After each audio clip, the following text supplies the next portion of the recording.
একটা সময় ছিল যখন মধ্যপ্রাচ্যের যুদ্ধ মানে ছিল সিরিয়া, ইরাক কিংবা লেবাননের খবর, কিন্তু এখন সেই আগুন ছড়িয়ে পড়েছে আরও অনেক জায়গায়। আর এই মুহূর্তে বিশ্বের নজর একসঙ্গে আটকে আছে গাজা, ইয়েমেন এবং রেড সিতে। শুক্রবার 18 এপ্রিল সানায় অনুষ্ঠিত এক বিশাল গাজা সমর্থন বিক্ষোভে ইয়েমেনি সেনাবাহিনীর মুখপাত্র ইয়াহিয়া সারি ঘোষণা দেন এক বিস্ফোরক সংবাদ। তিনি বলেন, আমরা ধু আল ফকার নামে একটি ব্যালিস্টিক ক্ষেপণাস্ত্র নিক্ষেপ করেছি, যার লক্ষ্য ছিল বেন গুরিয়ন বিমানবন্দরের নিকটবর্তী একটি সামরিক স্থাপনা, অর্থাৎ অধিকৃত ইয়াফা, বর্তমান তেল আবিব। এই ঘোষণার আগেই জানা যায় ইয়েমেনি সশস্ত্র বাহিনী এক যুগপৎ অভিযান চালিয়েছে মার্কিন যুক্তরাষ্ট্রের দুটি বিমানবাহী যুদ্ধজাহাজ ইউএসএস হ্যারি এস ট্রুম্যান এবং ইউএসএস কার্ল ভিনসনের বিরুদ্ধে। তাদের সঙ্গে থাকা অন্যান্য যুদ্ধজাহাজও এই আঘাতের আওতা ছিল বলে জানানো হয়। এই হামলায় ছিল ইউএসএস কার্ল ভিনসনের বিরুদ্ধে ইয়েমেনের প্রথম অভিযান। ইয়াহিয়া সারি আরও বলেন, আমাদের আকাশ প্রতিরক্ষা ইউনিট আবারও একটি মার্কিন MQ-9 রিপার ড্রোন সানা শহরের আকাশে গুলি করে ভূপাতিত করেছে।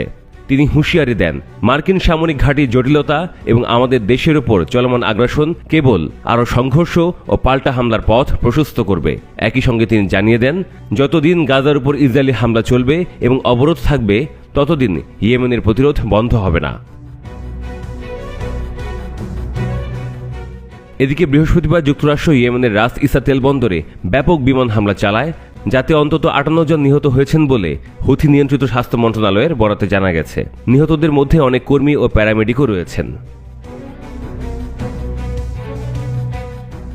ইয়েমেনিদের দাবি, এই হামলার মাধ্যমে যুক্তরাষ্ট্র প্রকৃতপক্ষে ফিলিস্তিনিদের পাশে দাঁড়ানো কণ্ঠগুলোকে দমন করতে চাইছে, কিন্তু এর ফল উল্টোই হবে বলে মন্তব্য করেন ইয়াহিয়া সারি।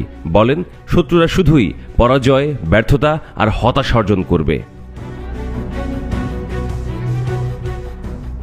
অক্টোবর 2023 থেকে ইসরায়েল গাজায় যে রক্তপাত চালিয়ে যাচ্ছে তা এখন পর্যন্ত 51,000-এরও বেশি ফিলিস্তিনির প্রাণ কেড়ে নিয়েছে। আহতের সংখ্যা 1,16,000 ছাড়িয়ে গেছে। হাজার হাজার মানুষ এখনও ধ্বংসস্তূপের নিচে আটকে আছেন। ইসরায়েলি আগ্রাসনের বিরুদ্ধে ইয়েমেনের পক্ষ থেকে ধারাবাহিক এই সামরিক প্রতিক্রিয়াকে শুধু একটি কৌশলগত চাল বললে কম বলা হবে। এটি এখন এক জাতীয় প্রতিরোধী পরিণত হয়েছে, যার মূল মন্ত্র গাজা বাঁচলে ইয়েমেন বাঁচে।